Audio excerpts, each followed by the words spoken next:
Bonjour frères et sœurs, que le Seigneur vous bénisse aujourd'hui, cette belle journée où le Christ est ressuscité. Frères et sœurs, nous sommes au jubilé à Rome, en Italie, sur ce pèlerinage que nous faisons pour le peuple Tsigane.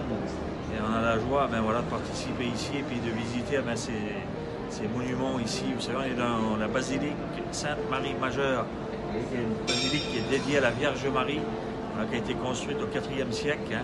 C'est une des 4 basiliques papales, comme on dit ici.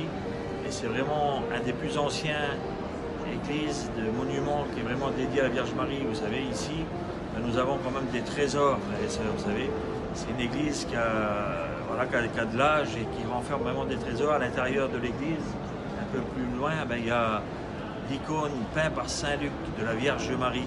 Vous imaginez cette icône qui est là dans cette église, qui a été peinte par les mains de Saint Luc. Il y a aussi un bout du berceau de Jésus aussi, qui est là. Il y a Saint Jérôme aussi de Stridon qui est enterré ici, et Saint Matthias. Et vous voyez, c'est toute une histoire de l'église qui est là depuis 2000 ans et qui évangélise à temps et à contre-temps. Vous voyez, ces monuments, ils parlent de la réalité que Dieu a donné sa vie pour nous, chacun d'entre nous.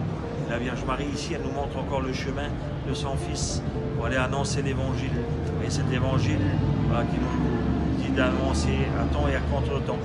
Le Seigneur nous appelle chaque jour, vraiment, frères et sœurs, à se convertir. On a tous besoin de se convertir, moi le premier. Et vous voyez, comme on voit ces bâtisses, on voit ces monuments, vous voyez, ces gens, ils ont eu cette foi jusqu'à donner de ce qui est plus beau pour Dieu. Et ce que Dieu nous a donné de plus beau, c'est la vie éternelle, c'est pas les bâtiments, c'est vraiment la vie éternelle. Et c'est ça que le Seigneur veut nous donner aujourd'hui à travers ça. Que Dieu vous bénisse.